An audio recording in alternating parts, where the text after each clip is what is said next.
These are 3 high protein snack ideas for you which are far better than any shop bought high protein option. They're easy enough to make that you won't have any trouble, and it won't take you hours in the kitchen either. And you'll feel great knowing you've got some tasty high protein snacks to dive into. We've got an awesome smashed cucumber and edamame recipe, some delicious protein cookies, and a Mexican corn salad for you. Let's start with the smashed cucumber salad because it's a bit left field and one that I definitely think that you should try. Get a juicy looking cucumber and slice it lengthwise in half. Now press the cucumber with your hand and the flat of your knife and cut it into little chunks. Now we're going to make a badass sauce for it. So pour some soy sauce into a jar, add some rice vinegar, sesame oil, sugar and chili flakes and mix it all together. Magically fill up your jar with cucumber like we have here, add your edamame beans and then that rockin' sauce that you just made. Top it with cilantro if you're American, or some coriander if you're British, as well as some sesame seeds.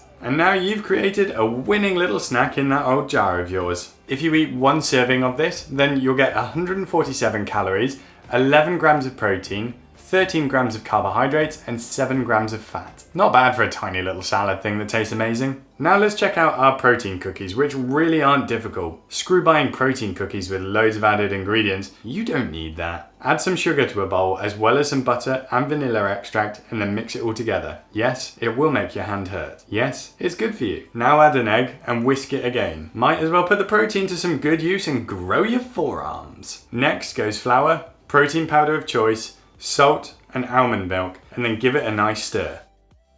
Now chuck in some cranberries and again give it a good mix around that bowl. You're now ready to start shaping your soon to be delicious cookies into cookie balls, so do that. Put them all onto a baking sheet and press them into more of a cookie shape with a sturdy instrument like this bowl that we've used. Whack them into a preheated oven at 180 degrees Celsius for 16 to 17 minutes until they look golden brown. And voila! You've got some tasty protein cookies which are far superior than shop bought protein cookies. Yeah, they might take a bit more effort, but you're worth it. One of these cookies has 197 calories, 10 grams of protein, 22 grams of carbohydrates and 8 grams of fat. Depending on your goals, you could play around with the ingredients a little bit to bump up the protein content or decrease the carb or the fat amounts in it. Now let's check out our final snack of the day. Don't worry if you can't say the name here, just call it a Mexican corn salad and you're grand. Start by melting some butter in a non-stick pan and then add some onion. Now you can add some corn and use sweet corn like this rather than baby corn, a pinch of salt, and let's cook this bad boy for 5 to 7 minutes. Ah yeah, sweet, sweet corn.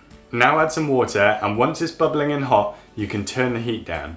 Let this simmer until you've only got a little bit of water left and then put this mix into a bowl. Now you can add some Greek yogurt, some queso fresco and some baby spinach and give it all a good stir. And then stir it some more. You can add some salt, garlic powder and cilantro here to really bring out the flavour. And there you have it, an awesome, bloody tasty little high protein snack. 1 serving of this contains 193 calories, 11 grams of protein, 17 grams of carbohydrates and 10 grams of fat. These 3 high protein snack recipes are fun to make and far more exciting compared to a lot of the boring high protein snacks out there. You might want a bit more protein in them, in which case you could try things like cutting the fruits out of the protein cookies and using a flavoured powder instead, or by having bigger servings of the main protein ingredients like the Greek yogurt and edamame beans. None of them are particularly difficult to make and you should get on fine with them, but if you have any problems then let me know in the comments. If these give you some inspiration then please do give the video a thumbs up and subscribe to the channel if you haven't already.